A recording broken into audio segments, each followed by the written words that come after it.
আসসালামু আলাইকুম রহমতুল্লাহ আলহামদুলিল্লাহ আহমদ ওয়ানুসাল্লাহ রাসুল রহিম করিম আম্মাবাদু বিসমিল্লাহির রহমানির রহিম।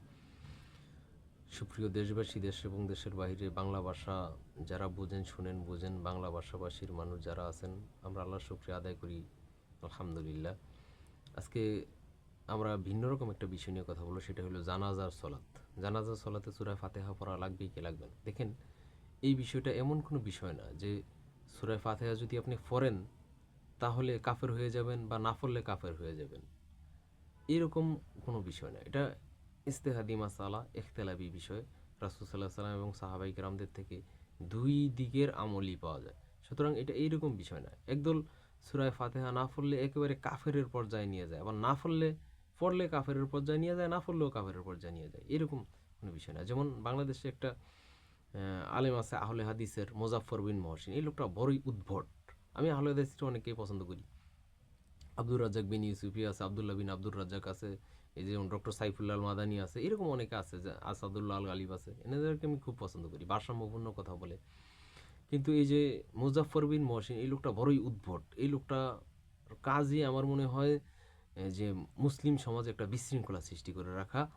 আর এই লোকটা আমার কাছে সন্দেহ হয় যে লোকটা সম্ভবত ইহুদি খ্রিস্টানের পক্ষ থেকে মানে ইসলাম গ্রহণ করে দালালি করতেছে কিনা মুসলিম সমাজে বিশৃঙ্খলা করার জন্য। আল্লাহু আলাম, আল্লাহ ভালো জানেন, আপনারা একটু যাচাই বাছাই করবেন। তবে আমি মনে হয় এই বিষয়ে কথা বললেই ভালো হয় বা অনুরোধ করলেই ভালো হয় যে আপনারা ওনার বক্তব্য থেকে অন্তত বিরত থাকেন। এই লোকটা উদ্ভট, বিশৃঙ্খলা সৃষ্টিকারী, ফাসাদ সৃষ্টিকারী একটা মানুষ, ফিতনাবাজ।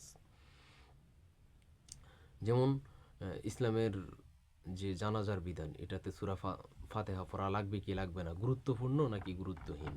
যেমন আবু হুরায়রা রাদিয়াল্লাহু তাআলা বলেন, রাসূল সাল্লাল্লাহু আলাইহি ওয়াসাল্লাম জানাজায় তাশাহুদ ও দোয়া পড়তেন, এছাড়া অন্য কোনো সূরা পড়তেন না, অন্য কোনো সূরাই পড়তেন না।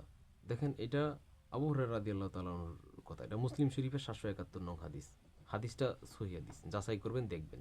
আর মুসলিম শরীফে জালজয়ী ভুয়া কোনো হাদিস নেই। আনাস ইবনে মালিক রাদিয়াল্লাহু তাআলা বলেন, রাসূল সাল্লাল্লাহু আলাইহি ওয়াসাল্লাম জানাজায় থাকতেন, তখন ফাতিহা পড়তেন না। এটা নাসাই শরীফের হাদিস, 1304 নং হাদিস। সূরা ফাতিহা পড়তেন না রাসূল সাল্লাল্লাহু আলাইহি ওয়াসাল্লামের সঙ্গে। এখন দেখেন এই যে হাদিস পাওয়া গেল। এখন তো যারা সূরা ফাতিহা পড়েন না তারা খুব খুশি হয়ে গেছেন যে আমাদেরটা রাইট, 100% সঠিক, বাস আমরাই সঠিক। কিন্তু না, এখানে রাসূল সাল্লাল্লাহু আলাইহি ওয়াসাল্লাম সূরা ফাতিহা পড়তেন, এরকম ইয়েও আছে। আপনার আবু তালহা ইবনে আব্দুল্লাহ রাদিয়াল্লাহু তাআলা বর্ণনা করেন যে আব্দুল্লাহ ইবনে আব্বাস রাদিয়াল্লাহু তাআলা আনহুর পিছনে আমরা রাসূল সালাত আদায় করলাম, জানাজার এবং তিনি সূরা ফাতিহা তিলাওয়াত করলেন এবং তিনি বললেন যে রাসূল সাল্লাল্লাহু আলাইহি ওয়াসাল্লাম এইভাবেই করেছেন। তাইলে এইভাবে সূরা ফাতিহা পড়ার হাদিসও আসছে। সুতরাং এটা তর্ক বিতর্ক এরকম করার কিছু নাই। এরকম আরও অসংখ্য হাদিস যাচাই বাছাই করলে, বিশ্লেষণ করলে পাওয়া যায়। সুতরাং আজকে যারা সূরা ফাতিহা না পড়া নিয়ে মানুষকে একেবারে হেয় প্রতিপন্ন অবহেলিত করতেছেন, এরা একবারে বেশি বাড়াবাড়ি করে সমাজে বিশৃঙ্খলা সৃষ্টি করতেছেন। এবং যারা ফাতিহা পড়তেছেন না, তারা আবার এটা নিয়ে বিতর্ক সৃষ্টি করতেছেন যে না পড়াই যাইবই না, পড়াই লাগবো না, না পড়লে এটাই ভালো। ভাই, একতলাবি মাসালা এইভাবে সাইডা দেওয়া উচিত যে ঠিক আছে, যে এটা পড়াও যায়, নাও পড়া যায়, এটা ওই রকম আহামরি কিছু না যে এটা পড়লে কাফের হয়ে যাবো কিংবা না পড়লে কাফের হয়ে যাবো। সুতরাং এই বিষয়ে তর্ক বিতর্ক থেকে বিরত থাকবেন ইনশাআল্লাহ। আল্লাহ তাআলা আমাদেরকে বোঝার তৌফিক দান করুক এবং আমল করার তৌফিক দান করুক। আমি